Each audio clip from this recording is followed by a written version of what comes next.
ਬਿਸਮਿਲ੍ਲਾ ਜੀ। ਥੜਾ ਸਿਆਸਤ ਦੇ ਨਾਲ ਮੈਂ ਤੁਹਾਡਾ ਯਾਰ ਅਹਿਮਦ ਲਤੀਫ ਤੇ ਅੱਜ ਮੇਰੇ ਨਾਲ ਦੋ ਸੰਗੀ ਬੈਠੇ ਨੇ ਤੇ ਦੋਏ ਜਿਹੜੇ ਨੇ ਉਹ ਪ੍ਰੈਸ ਕਲੱਬ ਦੀ ਸਿਆਸਤ ਵੀ ਤੇ ਯੂਨੀਅਨ ਦੀ ਸਿਆਸਤ ਵੀ ਤੇ ਜਿਹੜੀ ਸਾਰੀ ਸਿਆਸਤ ਹੈਗੀ ਨਾ ਦੂਜੀ ਉਹ ਜਿਹੜੀ ਸਿਆਸਤਬਾਜ਼ੀ ਜਿਹਨੂੰ ਕਹਿੰਦੇ ਨੇ ਉਹਦੇ ਵੀ ਮਾਹਿਰ ਹੈਗੇ ਨੇ ਤੇ ਉਹ ਜਿਹਨੂੰ ਕਹਿੰਦੇ ਗਲਵੀਓਂ ਫੜ ਲੈਂਦੇ ਨੇ ਵੱਡਿਆਂ ਵੱਡਿਆਂ ਲੀਡਰਾਂ ਨੂੰ ਵੀ।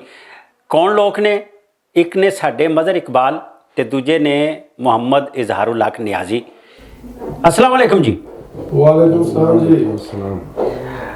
ਗੱਲਾਂ ਥੋੜ੍ਹੀਆਂ ਅਸੀਂ ਕਰਨੀਆਂ ਸਨ ਕਿ ਇਹ ਜਿਹੜਾ ਰੌਲਾ ਰੱਪਾ ਹੈਗਾ ਇਹ ਸਾਡੇ ਸਾਹਮਣੇ ਹੈਗਾ, ਪੱਲੇ ਸਾਡੇ ਕੁਝ ਨਹੀਂ, ਉਹ ਜਿਹਨੂੰ ਕਹਿੰਦੇ ਨਾ ਪੱਲੇ ਨਹੀਂ ਧੇਲਾ ਤੇ ਕਰਦੀ ਮੇਲਾ ਮੇਲਾ, ਇਹ ਬਣੇਗਾ ਕਿ ਸਾਡੇ ਕੋਲ ਤੇ ਕੁਝ ਵੀ ਨਹੀਂ ਹੈਗਾ ਤੇ ਮੰਗਤ ਹੈਗੇ ਅਸੀਂ ਮੰਗੀ ਜਾ ਰਹੇ ਹਾਂ, ਖੈਰ ਪਾਂਦਾ ਕੋਈ ਨਹੀਂ ਪਿਆ, ਡਿਫਾਲਟ ਆ ਦਿਨ ਜੀ ਹੋ ਗਿਆ ਜੀ, ਤੇ ਇਹ ਹੋਏਗਾ ਕੀ ਜੀ? ਦੱਸਣਾ ਮੈਨੂੰ ਜ਼ਰਾ ਮਦਰ ਜੀ।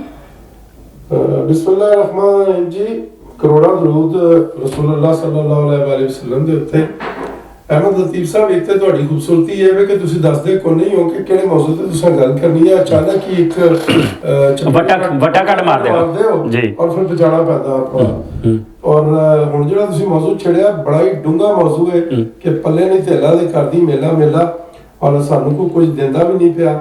देखो अहमद लतीफ साहब, सारी दुनिया को पता है कि साडी लीडरशिप है की करती है जी। क्या दुनिया अन्नी है, पागल है, झली है? उन्होंने नहीं पता कि इस मुल्क दे जड़े हुक्मरान रहे ने उन्होंने 17-75 सालों दे विच इस मुल्क च कोई एक ऐसा अस्पताल नहीं बनाया जिथे वो अपना इलाज करा सकन। ठीक तो सानू क्यों पैसे देंगे? देखो थोड़े दिन की गल है कि उत्थे ज़लज़ला आया है तुर्की च, और मैनू नहीं लगता कि रजब तैयब एर्दोगान अली जिहड़े ने उन्होंने कोई रुपये मंगे होण उन्होंने कोल जाके सऊदियां हां देखे मैं मांगने वाला नहीं हूं कि वेखो जी मैं तो मांगने वाला नहीं हूं ये वो। लेकिन मोहम्मद बिन सलमान साहब ने आप तुर्की नू 5 अरब डॉलर दिते ने, सिर्फ वादा नहीं कीता, ਉਹਨਾਂ ਦੇ ਅਕਾਊਂਟ 'ਚ ਵੀ ਦੇ ਦਿੱਤੇ ਨੇ। ਤੇ ਅਗਰ ਅਸੀਂ ਚਾਹੁੰਦੇ ਆ ਕਿ ਸਾਡੇ ਹਾਲਾਤ ਕੁਝ ਠੀਕ ਹੋਣ, ਅਸੀਂ ਵੀ ਡੁੱਲੇ ਬੇਰਾਂ ਦਾ ਮੈਂ ਸਮਝਦਾ ਕੁਝ ਨਹੀਂ ਵਿਗੜਿਆ। और अल्लाह रब्बुल आलमीन ने कदे भी किसी कौम नूं क्या तो रजाली ना दो चार नहीं कीता।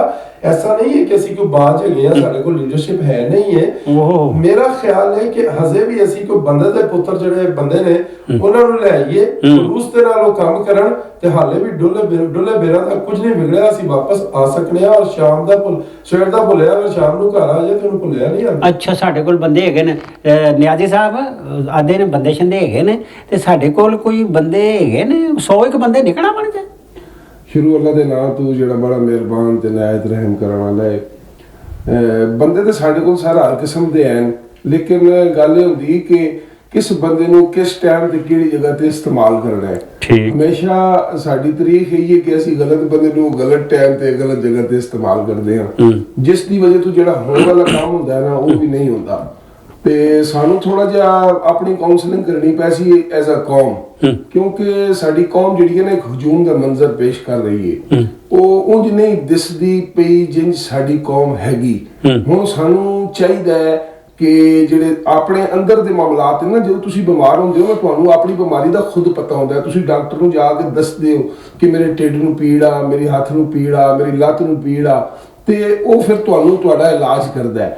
ਹੁਣ ਸਾਡਾ ਮਾਮਲਾ ਇਹ ਹੋ ਗਿਆ ਹੈ ਕਿ ਪੀੜ ਸਾਨੂੰ ਇਹਦੇ ਇਲਾਜ ਕਰਨ ਵਾਲੇ ਨੂੰ ਦੱਸਿਆ ਹੀ ਨਹੀਂ ਜਾ ਰਿਹਾ ਵੀ ਇਹਨਾਂ ਨੂੰ ਮਸਲਾ ਕੀ, ਤੇ ਉਹ ਤਾਂ ਤੱਕ ਉਹ ਪੀੜ ਰਹਿਣੀ ਹੈ ਜਦੋਂ ਤੱਕ ਮੁਆਲਜ ਨੂੰ ਤੁਸੀਂ ਸਿੱਧੀ ਗੱਲ ਨਹੀਂ ਦੱਸਣੀ, ਤਬੀਬ ਨੂੰ ਗੱਲ ਨਹੀਂ ਦੱਸਣੀ ਵੀ ਇਹਦੇ ਢਿੱਡ ਨੂੰ ਪੀੜੇ, ਇਹਦੇ ਹੱਥ ਨੂੰ ਪੀੜੇ, ਇਹਦੀ ਕਿਹੜੀ ਸ਼ੈ ਨੂੰ ਪੀੜੇ। ਤੇ ਉਹ ਹਜੂਮ ਤੋਂ ਕੌਮ ਦਾ ਇੱਕ ਸਫ਼ਰ ਹੈ ਜਿਹੜਾ ਸਾਨੂੰ ਫੌਰੀ ਤੌਰ ਤੇ ਕਰਨਾ ਪੈਸੀ ਤੇ ਸਾਡੇ ਮਸਲੇ ਹੱਲ ਹੋ ਜਾਣਗੇ। ਇਸ ਤੋਂ ਵੱਡੇ ਵੱਡੇ ਮਸਲੇ ਰਹਿਣ ਸਾਡੇ ਇਸ ਮੁਲਕ ਵਿੱਚ ਜਿਹੜੇ ਅੱਲਾਹ ਤਾਲਾ ਦੇ ਹੁਕਮ ਨਾਲ ਹੱਲ ਹੋ ਗਏ, ਤੇ ਇਹ ਵੀ ਐਡੇ ਮਸਲੇ ਕੋਈ ਨਹੀਂ, ਇਹ ਸਾਡੇ ਆਪਣੇ ਬਣਾਏ ਹੋਏ ਮਸਲੇ। ਇਹ ਕੋਈ ਸਾਡੇ ਕੋ ਗੈਰਾਂ, ਸਾਡੇ ਦੁਸ਼ਮਣਾਂ, ਸਾਡੇ ਕੋਈ ਦੂਸਰੇ ਮੁਖਾਲਫਾਂ ਇਹ ਮਸਲੇ ਨਹੀਂ ਬਣਾਏ, ਇਹ ਮਸਲੇ ਅਸੀਂ ਆਪਣੇ ਵਾਸਤੇ ਆਪ ਹੀ ਇਕੱਠੇ ਕੀਤੇ ਤੇ ਇਨਸ਼ਾਅੱਲਾ ਅਗਰ ਅਸੀਂ ਹਜੂਮ ਤੋਂ ਕੌਮ ਦੀ ਤਰਫ ਤੁਰ ਪਏ ਤੇ ਮਸਲੇ ਜ਼ਰੂਰ ਖਤਮ ਹੋਣਗੇ ਜੀ। ਹਾਂਜੀ ਮਦਰ ਜੀ, ਇਹ ਤੁਸੀਂ ਦੋਏ ਬੰਦੇ ਜਿਹੜੇ ਉਹ ਸਿਆਸਤਦਾਨਾਂ ਦੀ ਗੱਲ ਕਰਦੇ ਹੋ ਪਏ, ਤੇ ਸਿਆਸਤਦਾਨਾਂ ਵਿਚਾਰਿਆਂ ਨੂੰ ਮੈਂ ਵਿਚਾਰੇ ਕਰਨਾ ਪਿਆ, ਇਹਨਾਂ ਨੂੰ ਕਿਸੇ ਕੰਮ ਕਰਨ ਦਿੱਤਾ?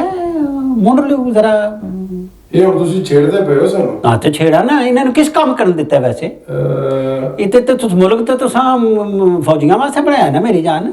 ਅੱਜ ਮੈਂ ਇੱਕ ਬੜੀ ਹਾਸੇ ਵਾਲੀ ਇੱਕ ਪੋਸਟ ਪੜ੍ਹੀ, ਤੁਸੀਂ ਫੌਜੀਆਂ ਦੀ ਗੱਲ ਕੀਤੀ ਤੇ ਮੈਂ ਜੁਰਤ ਕੀਤੀ ਇਹ ਗੱਲ ਕਰਨ ਦੀ। ਉਸ ਆਖਿਆ ਕਿ ਕਦਰ ਕਰੋ ਆਪਣੀ ਫੌਜ ਦੀ, ਠੀਕ। ਵਰਨਾ ਤੁਹਾਡਾ ਹਾਲ ਵੀ ਅਮਰੀਕਾ, ਬਰਤਾਨੀਆ ਔਰ ਕੈਨੇਡਾ ਔਰ ਜਾਪਾਨ ਦੀ ਤਰ੍ਹਾਂ ਦਾ ਹੁੰਦਾ। ਇਹ ਹੈ ਗੱਲ ਸਮਝ ਆਈ? ਹਾਏ ਹਾਏ, ਗੱਲ ਸਮਝ ਆਈ ਜੀ? ਬਿਲਕੁਲ ਜੀ। ਮੈਂ ਕੁਝ ਨਹੀਂ ਆਖਿਆ, ਮੈਨੂੰ ਸਮਝ ਕੇ ਮੈਨੂੰ ਪੂਰੀ ਸਮਝ ਆਈ ਹੈ, ਸਮਝ ਆਈ ਹੈ? ਮੈਨੂੰ ਵੀ ਤਾਂ ਸਮਝ ਆਈ ਹੈ। ਲੇਕਿਨ ਹਾਂਜੀ। ਇਹ ਪੂਰੀ ਅੱਧੀ ਗੱਲ ਹੈ। ਅੱਛਾ, ਪੂਰੀ ਗੱਲ ਇਹ ਵੀ ਕਿ ਅਗਰ ਫੌਜੀ ਵੀ ਆਉਂਦੇ ਰਹੇ ਨੇ ਜਾਂ ਉਹ ਪਿੱਛੇ ਬਹਿ ਕੇ ਡੋਰੀਆਂ ਲਾਉਂਦੇ ਰਹੇ ਨੇ ਤੇ ਉਹਨਾਂ ਦੇ ਕੋਲ ਜਾਂਦਾ ਕੌਣ ਰਿਹਾ? ਹਾਏ, ਕਦੀ ਸਾਡਾ ਜ਼ੁਲਫਕਾਰ ਅਲੀ ਭੁੱਟੋ ਡੈਡੀ ਆਂਦਾ ਰਿਹਾ, ਕਦੀ ਮੀਆਂ ਨਵਾਜ਼ ਸ਼ਰੀਫ ਸਾਹਿਬ ਜਿਹੜੇ ਨੇ ਉਹ ਜਲਾਨੀ ਸਾਹਿਬ ਜੀ, ਜਲਾਨੀ ਸਾਹਿਬ ਲਿਆਂਦੇ ਲੌਂਡੇ ਸਨ, ਤੇਜ਼ ਹੋ ਗਿਆ ਕੰਮ। ਨਹੀਂ ਉਹਦੀ ਜ਼ਿਆਦਾ ਬੱਚੇ ਖਬਰ ਤੱਕ ਖਲੋ ਕੇ ਉਹਨਾਂ ਨੇ ਆਖਿਆ ਕਿ ਮੈਂ ਨਜ਼ਰਵਾਨੀ ਬੇਟਾ ਹਾਂ। ਸੁਭਾਨ ਅੱਲਾਹ। ਫਿਰ ਜਨਾਬ ਚੌਧਰੀ ਸ਼ੁਜਾਤ ਹੁਸੈਨ ਸਾਹਿਬ ਜਿਹੜੇ ਨੇ ਉਹ ਜਾ ਕੇ ਮੁਸ਼ਰਫ ਨੂੰ ਗਏ। ਬਿਲਕੁਲ ਇੰਜੀ ਹੈ। ਲਿਹਾਜ਼ਾ ਸਾਰਾ ਕੁਝ ਉਹਨੇ ਕਿਹਾ ਸੀ ਨਾ ਕਿ ਸਾਰੀ ਗਲਤੀ ਮੇਰੀ ਨਹੀਂ, ਜੇ ਹੈ ਵੀ ਹੈ ਤੇ ਕੀ ਮੈਂ ਤੇਰੀ ਨਹੀਂ? ਸਾਰੀ ਗਲਤੀ ਫੌਜੀਆਂ ਦੀ ਨਹੀਂ ਹੈ।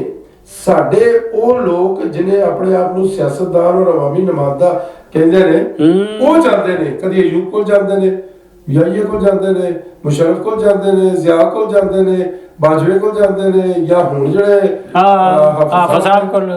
ਤੁਸੀਂ ਦੇਖ ਲਓ ਉਹਨਾਂ ਨੇ 2-3 ਦਿਨ ਪਹਿਲਾਂ ਕੀ ਆਖਿਆ ਕਿ ਦੋਵੇਂ ਵਾਲ ਮੈਨੂੰ ਆਉਂਦੇ ਨੇ ਕਿ ਮੈਂ ਮਿਲਣਾ। ਮੇਰਾ ਖਿਆਲ ਮੈਂ ਕਿਸੇ ਨੂੰ ਨਹੀਂ ਮਿਲਣਾ। ਮੇਰਾ ਖਿਆਲ ਉਹਨਾਂ ਠੀਕ ਕੀਤਾ, ਕਿਉਂਕਿ ਉਹਨਾਂ ਨੂੰ ਭਰਤੀ ਇਸ ਵਾਸਤੇ ਨਹੀਂ ਕੀਤਾ ਕਿ ਤੁਸੀਂ ਫਲਾਣੇ ਨੂੰ ਹੁਕੂਮਤ ਦਿਓ ਤੇ ਫਲਾਣੇ ਕੋਲੋਂ ਲੈ ਲਵੋ, ਠੀਕ ਹੈ ਨਾ? ਤੇ ਉਹਨਾਂ ਦੇ ਰੱਡੀ ਤੇ ਵਸਦੀ ਹੈ, ਰੱਡੇ ਵਸਣ ਕੋਲੇ ਦੇ। ਹਾਏ ਹਾਏ। ਹਾਂਜੀ ਨਿਆਜ਼ੀ ਸਾਹਿਬ, ਇਹ ਜਿਹੜੀ ਮੈਂ ਗੱਲ ਕੀਤੀ ਹੈ ਬਈ ਇਹ ਜਿਹੜਾ ਸਾਰਾ ਰੌਲਾ ਰੱਪਾ ਹੈ, ਕੋਈ ਕੰਮ ਨਹੀਂ ਕਰਨ ਦਿੰਦਾ ਪਿਆ ਤੇ ਇਹ ਪਸੂੜੀ ਪਈ ਹੈ, ਤੇ ਇਹ ਰੂਲਿੰਗ ਐਲੀਟ ਵੀ ਇੱਕ ਹੁੰਦੀ ਹੈ। ਦੇਖੋ ਜੀ, ਮਾਜ਼ਰਤ ਨਾਲ ਇਹ ਤੁਹਾਨੂੰ ਕਹਾਂਗਾ ਕਿ ਸਾਡੇ ਚੋਰਾਂ ਨਾਲ ਰਲੀ ਹੋਈ ਜੀ। ਤੇ ਫਿਰ ਜਦੋਂ ਕੱਲ ਚੋਰ ਚੋਰੀ ਕਰ ਦਿੰਦੇ, ਅਸੀਂ ਚੋਰਾਂ ਦੇ ਪਿੱਛੇ ਪੈ ਜਾਂਦੇ ਆ, ਕੁੱਤੀ ਨੂੰ ਫੈਰ ਨਹੀਂ ਮਾਰਦੇ ਅਸੀਂ। ਮਸਲਾ ਸਾਡਾ ਇਹ ਵੀ, ਹੁਣ ਤੁਸੀਂ ਤੱਕੋ ਪਿਛਲੇ ਦਿਨਾਂ ਇੱਕ ਨਾ ਬੈਨ ਅਲ-ਅਕਵਾਮੀ ਚੇਨ ਖੁੱਲੀ ਲਾਹੌਰ ਦੇ ਵਿੱਚ ਕਾਫੀ ਦੀ ਨਾ, ਤੇ ਉਹ ਕਹਿੰਦੇ ਨੇ ਕਿ ਉਸ ਦਾ ਜਦੋਂ ਦੀ ਉਹ ਬਣੀ ਹੈ ਨਾ, ਅੱਜ ਤੱਕ ਇੰਨੀ ਉਹਦੀ ਸੇਲ ਨਹੀਂ ਹੋਈ ਜਿਤਨੀ ਲੋਰੀਆਂ ਕਰਾਈ। ਠੀਕ। ਹੁਣ ਵਜ੍ਹਾ ਕੀ ਵੇ ਕਿ ਅਸੀਂ ਕੋਈ ਭੁੱਖ ਨੰਗ ਨਹੀਂ ਆ। ਮੈਂ ਕਦੇ ਵੀ ਆਪਣੀ ਫੌਜ ਦੇ ਬਾਰੇ ਖਿਲਾਫ ਗੱਲ ਇਸ ਵਾਸਤੇ ਨਹੀਂ ਕਰਦਾ ਕਿ ਸਾਡੇ ਕੋਲ ਨਹੀਂ ਖਿਲਾਫ ਨਾ ਅਸੀਂ ਕਰਦੇ, ਪੰਗੇਬਾਜ਼ੀ ਕਰਦੇ ਨਾ, ਆਪਣਾ ਕੰਮ ਕਰੋ ਯਾਰ। ਪੰਗੇਬਾਜ਼ੀ ਤੋਂ ਇਲਾਵਾ ਮੈਂ ਤੁਹਾਨੂੰ ਇਹ ਗੱਲ ਦੱਸਣ ਰਿਹਾ ਕਿ ਸਰ ਜੀ ਸਾਡੇ ਕੋਲ ਇੱਕ ਐਸਾ ਵੈਪਨ ਹੈ ਜਿਸ ਨੂੰ ਨਿਊਕਲੀਅਰ ਵੈਪਨ ਕਹਿੰਦੇ ਨੇ। ਤੁਸੀਂ ਦੱਸੋ ਵੀ ਪੂਰੇ ਸੇਬੇ ਵਾਲਾ ਬੰਬ ਹੈਗਾ, ਉਹ ਸੇਬੇ ਵਾਲਾ ਬੰਬ ਹੀ ਹੈ, ਲੇਕਿਨ ਉਹ ਸਾਹਮਣਾ ਇੰਨਾ ਹੀ ਜੀ। ਇਹ ਬਾਕੀ ਜਿਹੜੇ ਟੀਨ ਡੱਬਾ ਫਿਰਨ ਡੇ ਨਾ, ਉਹ ਸਾਨੂੰ ਭੁੱਖਿਆ ਮਾਰ ਕੇ ਸਾਹਮਣਾ ਜੇ ਇੰਨਾ ਕੋਲ ਤੇ ਰੱਖਦੇ ਹੋ ਚੱਲ ਜਾਣਾ ਜੀ।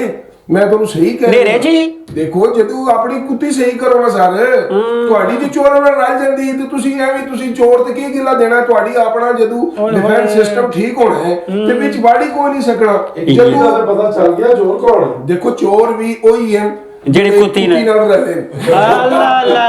ਅੱਛਾ, ਇਹ ਜਿਹੜੀ ਗੱਲ ਸੇਬੇ ਵਾਲੇ ਬੰਬਾਂ ਲਈ ਹੈ, ਇਹ ਬੰਬ ਸ਼ਾਮ ਤੇ ਬੜਾ ਮਹਿੰਗਾ ਸੌਦਾ ਹੈ, ਹਾਥੀਪਾਲ ਸਕੀਮ ਹੈ। ਇਹ ਸਾਰਿਆਂ ਦੀ ਰੋਟੀ ਖੋ ਖਾ ਕੇ ਤੁਸੀਂ ਬੰਬ ਪਾਲੀ ਜਾ ਰਹੇ ਹੋ।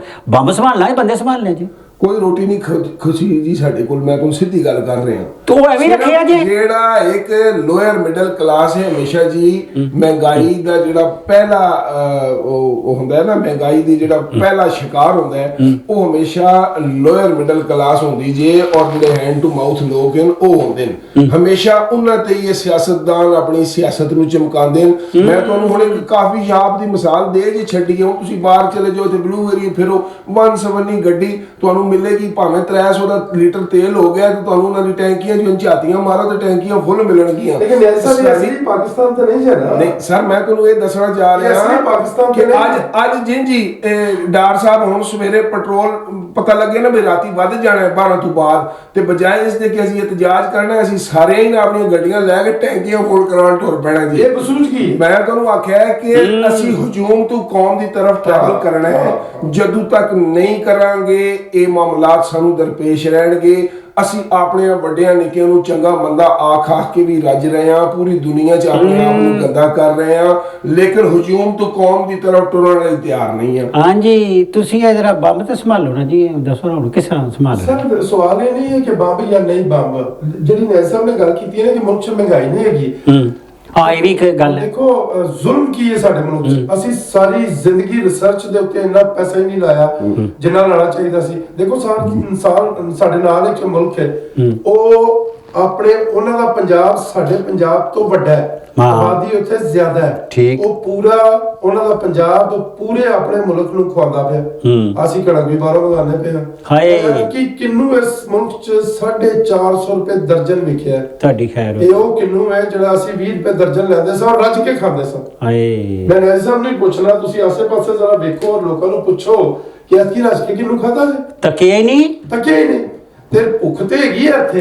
ਅਸਲ 'ਚ ਪ੍ਰੋਬਲਮ ਇੱਥੇ ਇਹ ਹੋਇਆ ਕਿ ਜਿਹਦੇ ਕੋਲ ਹੈ ਵੀ ਉਹਦੇ ਕੋਲ ਇੰਨਾ ਕਿ ਉਹਨੂੰ ਪਤਾ ਹੀ ਨਹੀਂ, ਜਿਹਦੇ ਕੋਲ ਨਹੀਂ ਉਹਦੇ ਕੋਲ ਬਸ ਦਾ ਕਿਰਾਇਆ ਵੀ ਨਹੀਂ। ਦੇਖੋ ਜੀ ਗੱਲ ਇਹਨਾਂ ਦੀ ਬਿਲਕੁਲ ਠੀਕ ਹੈ, ਜਿਹੜੀ ਇੱਕ ਮਸਾਵੀ ਤਕਸੀਮ ਹੈ ਨਾ, ਗੈਰ ਮੁਨਸਫਾਨਾ ਤਕਸੀਮ ਅਗਰ ਮੁਆਸ਼ਰੇ 'ਚ ਰਵੇਗੀ ਤੇ ਇਹ ਜਿਹੜੇ ਮਸਾਇਲ ਸਾਨੂੰ ਅੱਜ ਦਰਪੇਸ਼ ਹਨ ਇਹ ਵੱਧਦੇ ਜਾਣਗੇ, ਨਾ ਘਟਣਾ ਘੁਟਣਾ ਕੋਈ ਨਹੀਂ।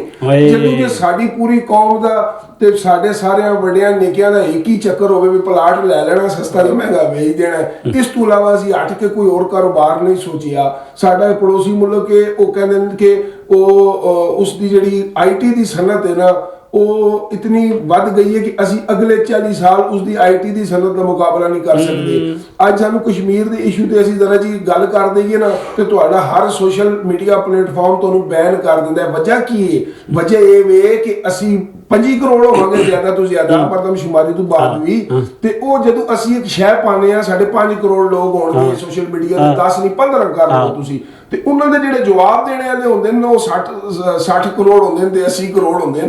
ਇਸ ਵਾਸਤੇ ਇਹ ਜਮਹੂਰੀ ਸੈਟਅਪ ਹੈ, ਸੋਸ਼ਲ ਮੀਡੀਆ ਹੋਵੇ, ਪੂਰੀ ਦੁਨੀਆ ਹੋਵੇ, ਉਹ ਫਿਰ ਤਾਦਾਦ ਵੇਖਦੇ ਨੇ ਕਿ ਬਈ ਡਿਨਾਈ ਕੌਣ ਕਰ ਰਿਹਾ ਇਸ ਨੂੰ, ਤੇ ਫਿਰ ਉਹ ਸਾਨੂੰ ਬੈਨ ਕਰਦੇ ਨੇ। ਸਾਨੂੰ ਮੈਂ ਤੁਹਾਨੂੰ ਆਖਿਆ ਸਾਨੂੰ ਸਭ ਤੋਂ ਵੱਡਾ ਇਸ਼ੂ ਹੀ ਇਹ ਵੇ ਕਿ ਗੈਰ ਮੁਨਸਫਾਨਾ ਤਕਸੀਮ ਜਿਹੜੀ ਹੈ ਉਹ ਸਾਨੂੰ ਇਸ ਨਹਿਜ ਤੇ ਉਹ ਲੈ ਆਈਏ ਕਿਉਂ ਮਿਡਲ ਕਲਾਸ ਤੋਂ ਉੱਤੇ ਵਾਲਾ ਜਿਹੜਾ ਤਬਕਾ ਹੈ ਨਾ ਉਹ ਜਿੰਨੀ ਵੀ ਮਹਿੰਗਾਈ ਹੋਵੇ ਉਹ ਸਰਵਾਈਵ ਕਰ ਜਾਂਦਾ ਹੈ, ਲੇਕਿਨ ਜਿਹੜਾ ਸਵੇਰੇ ਕਮਾ ਕੇ ਸ਼ਾਮੀ ਖਾਂਦਾ ਸੀ ਨਾ ਉਹ 3 ਟਾਈਮ ਤੂੰ ਇੱਕ ਟਾਈਮ ਤੇ ਆ ਗਿਆ ਜੇ, ਤੇ ਅੱਗੇ ਜਿਹੜਾ ਟਾਈਮ ਆ ਰਿਹਾ ਨਾ ਉਹ ਇੱਕ ਟਾਈਮ ਤੂੰ ਵੀ ਜਾਣੇ ਵਾਲਾ ਜੀ। ਹੁਣ ਅੱਲਾ ਹੀ ਬਿਹਤਰ ਜਾਣਦਾ ਹੈ ਕਿ ਇਹ ਮਾਮਲਾਤ ਕਿੰਜ ਠੀਕ ਹੋਣਗੇ ਉਹ ਪੂਰੇ ਮੁਲਕ ਵਿੱਚ।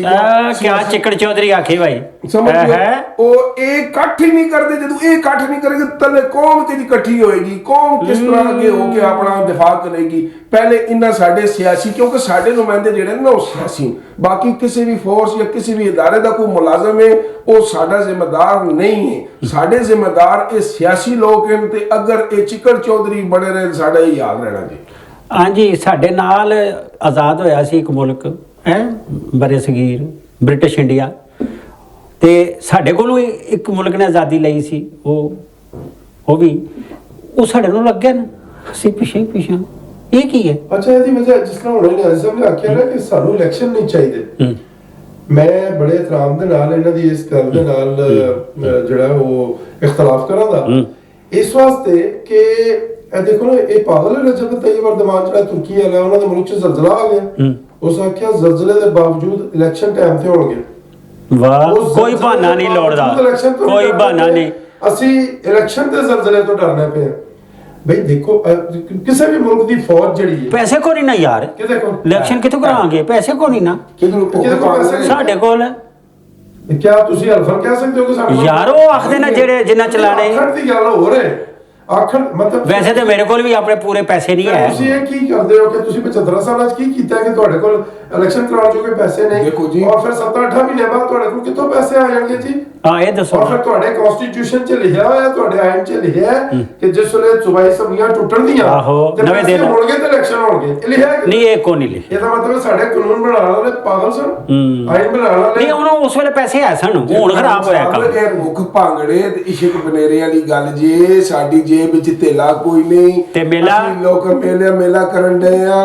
ਹੁਣ ਦੇਖੋ ਇਸੇ ਵਾਸਤੇ ਮੈਂ ਕਹਿ ਰਿਹਾ ਨਾ ਵੀ ਮੇਰੀ ਜਿਹੜੀ ਗੱਲ ਦਾ ਤਨਾਜ਼ੁਰ ਸੀ, ਸ਼ਾਇਦ ਮੈਂ ਆਪਣੇ ਭਾਈ ਨੂੰ ਸਮਝਾਉਣ ਵਿੱਚ ਨਾਕਾਮ ਰਿਹਾ।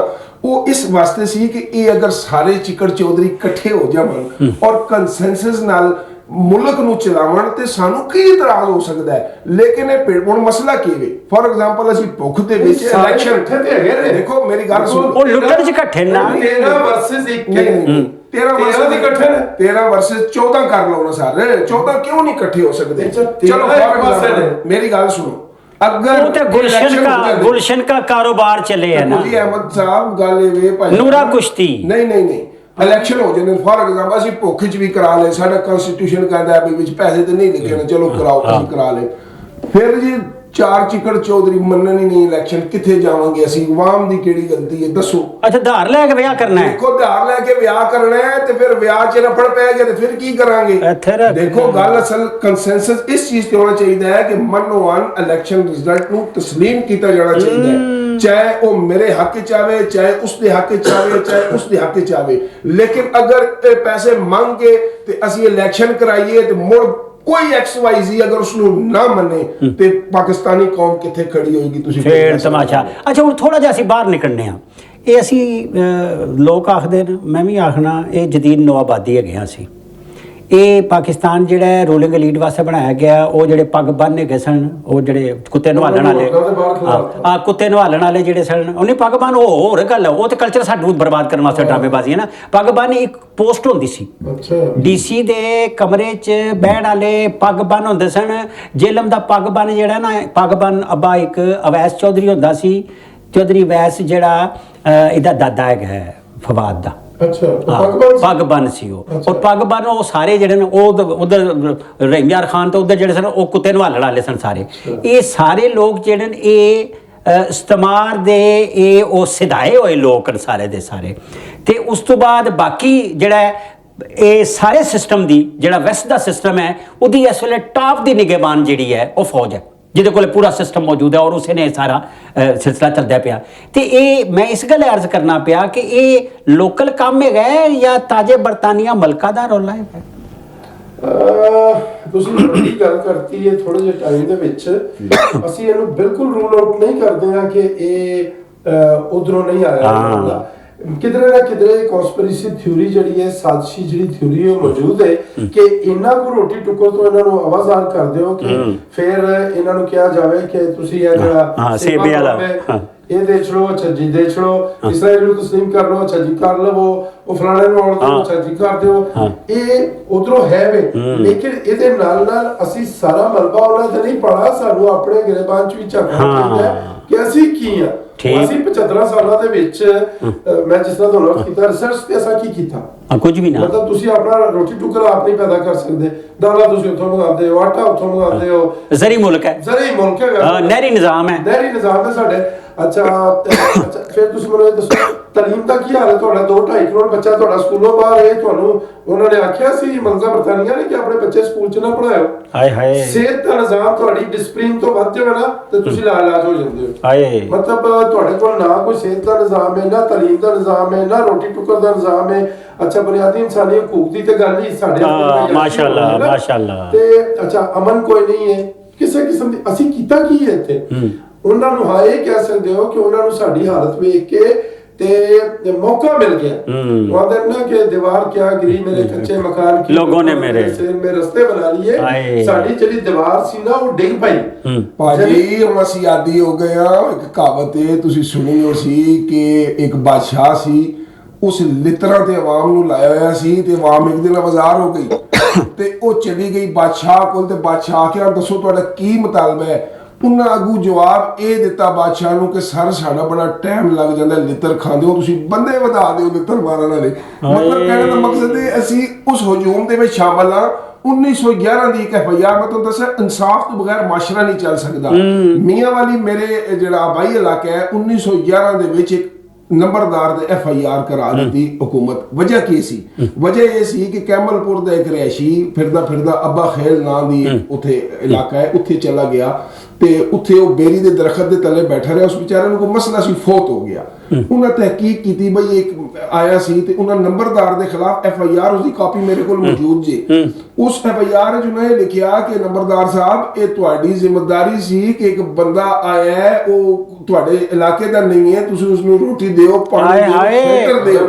ਬੱਲੇ ਭਾਈ ਤੁਸੀਂ ਵੇਖ ਲਓ ਕਿ ਕਾਨੂੰਨ ਉਸੇ ਗੋਰੇ ਦਾ ਅਸੀਂ ਇਸਤੇਮਾਲ ਕਰ ਰਹੇ ਹਾਂ, ਲੇਕਿਨ ਇਨਸਾਫ ਕੋਈ ਨਹੀਂ ਜੀ। ਨਹੀਂ, ਕਾਨੂੰਨ ਉਹਦਾ ਹੀ ਹੈ ਪਰ ਉਹਦੇ ਤੇ ਅਮਲ ਦਰਾਮਦ ਕਰਾਉਣਾ। ਹਾਏ ਹਾਏ, ਕਾਨੂੰਨ ਤੇ ਗੋਰੇ ਤੋਂ ਵੀ ਪਹਿਲੇ ਸਾਡੇ ਕੋਲ ਜਿਹੜਾ ਸ਼ਰੀਅਤ ਦਾ ਕਾਨੂੰਨ ਹੈ, ਕੁਰਾਨ ਪਾਕ ਜ਼ਾਬਤਾ ਹੈ ਯਾਦ ਤੇ ਅਗਰ ਹਜ਼ਰਤ ਉਮਰ ਫਾਰੂਕ ਰਜ਼ੀ ਅੱਲਾਹ ਤਾਲਾ ਅਨਹੂ ਕਹਿੰਦੇ ਨੇ ਕਿ ਅਗਰ ਦਰਿਆ ਦੇ ਕਿਨਾਰੇ ਕੋਈ ਕੁੱਤਾ ਵੀ ਮਰ ਗਿਆ ਤਾਂ ਉਮਰ ਕੋਲ ਛੱਤੇ ਹੋਏਗੀ। ਕਾਨੂੰਨ ਤੇ ਸਾਡੇ ਕੋਲ ਵੀ ਹੈਗਾ ਸੀ। ਕਿਆ ਉਮਰ ਲਾਸ ਯੂਰਪ ਚ ਪੜਾਇਆ ਨਹੀਂ ਜਾ ਰਿਹਾ? ਇੰਪੋਰਟੈਂਟ ਚੀਜ਼। ਔਰ ਫਿਰ ਤੁਸੀਂ ਇੱਧਰ ਕਿਉਂ ਨਹੀਂ ਆਉਂਦੇ ਕਿ ਰਸੂਲ ਅੱਲਾਹ ਸੱਲੱਲਾਹੁ ਅਲੈਹਿ ਵਸੱਲਮ ਨੇ ਫਰਮਾਇਆ ਕਿ ਪੁਰਾਣੀਆਂ ਕੌਮਾਂ ਤਾਂ ਤਬਾਹ ਹੋਈਆਂ ਕਿ ਕੋਈ ਵੱਡਾ ਜੁਰਮ ਕਰਦਾ ਸੀ ਤੇ ਉਹਦੀਆਂ ਸਿਫਾਰਸ਼ਾਂ, ਤੇ ਕੋਈ ਮਾੜਾ ਮਸਕੀਨ ਜੁਰਮ ਕਰਦਾ ਸੀ ਤੇ ਉਹਨੂੰ ਸਜ਼ਾਵਾਂ। ਅੱਜ ਸਾਡੇ ਮੁਲਕ 'ਚ ਕੀ ਹੋ ਰਿਹਾ?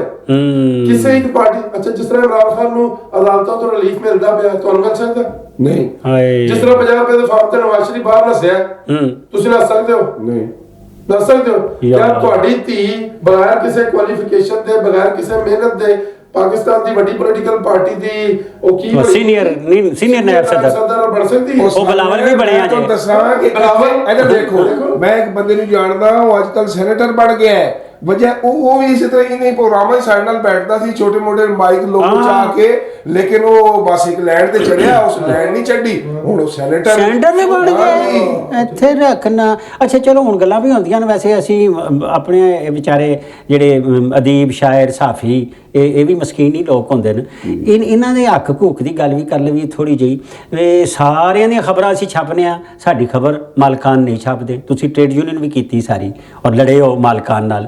ਇਹ ਹਕੂਮਤ ਮਾਲਕਾਨ ਕੋ ਗੱਠ ਜੋੜ ਹੈਗਾ ਕਿ ਸਾਨੂੰ ਕੁਛ ਹੈ ਨਹੀਂ ਲੱਭਦੀ ਜਾਂ ਪੂਰੇ ਵੇਜਵਾੜ ਨਹੀਂ ਲਾਗੂ ਹੁੰਦਾ ਹੈ, ਉਸ ਦਾ ਵੀ ਰੌਲਾ ਪਿਆ ਹੁਣ, ਕਦੇ ਨਹੀਂ ਲੱਗਣ ਦਿੱਤਾ। ਜਿੰਨੇ ਜ਼ਾਲਮ ਗਾਸਬ ਉਹਨਾਂ ਦਾ ਆਪਸ ਵਿੱਚ ਗੱਠਜੋੜ ਹੈ, ਠੀਕ ਫਿਰਕਾ ਬਣ ਗਿਆ ਜ਼ਾਲਮ ਔਰ ਮਜ਼ਲੂਮ ਦਾ। ਹਾਏ ਠੀਕ ਹੈ ਜੀ, ਜ਼ਾਲਮ ਇੱਕ ਪਾਸੇ ਇਕੱਠੇ ਹੋ ਗਏ ਔਰ ਮਜ਼ਲੂਮ ਇੱਕ ਪਾਸੇ ਇਕੱਠੇ ਹੋ ਗਏ। ਇਕੱਠੇ ਨਹੀਂ ਨਾ ਹੋਏ ਮਜ਼ਲੂਮ, ਮਜ਼ਲੂਮ ਹਾਂ, ਬਸ ਉਹ ਸਾਡੇ ਚੋਂ ਜਿਹੜੇ ਹੁਣ ਤੁਸੀਂ ਟ੍ਰੇਡ ਯੂਨੀਅਨ ਦੀ ਗੱਲ ਕੀਤੀ, ਜਿਨ੍ਹਾਂ ਦੇ ਖਿਲਾਫ ਅਸੀਂ ਟ੍ਰੇਡ ਯੂਨੀਅਨ ਕਰ ਰਹੇ ਆ, ਉਹ ਐਸ ਮੀਡੀਆ ਗਰੁੱਪ ਕੋਲੋਂ ਵੀ ਪੈਸੇ ਲੈ ਕੇ ਉਹਦੇ ਜ਼ਿੰਦਾਬਾਦ ਕਹਿੰਦੇ ਨੇ, ਸੁਭਾਨ ਅੱਲਾਹ, ਗਰੁੱਪ ਕੋਲੋਂ ਵੀ ਪੈਸੇ ਲੈ ਕੇ ਉਹਨੂੰ ਵੀ ਕਹਿੰਦੇ ਨੇ ਜ਼ਿੰਦਾਬਾਦ। ਮੈਂ ਹਲਫਨ ਤੁਹਾਨੂੰ ਕਹਿਣਾ, ਇਸ ਸ਼ਹਿਰ ਦੇ ਵਿੱਚ ਇੱਕ ਵੱਡਾ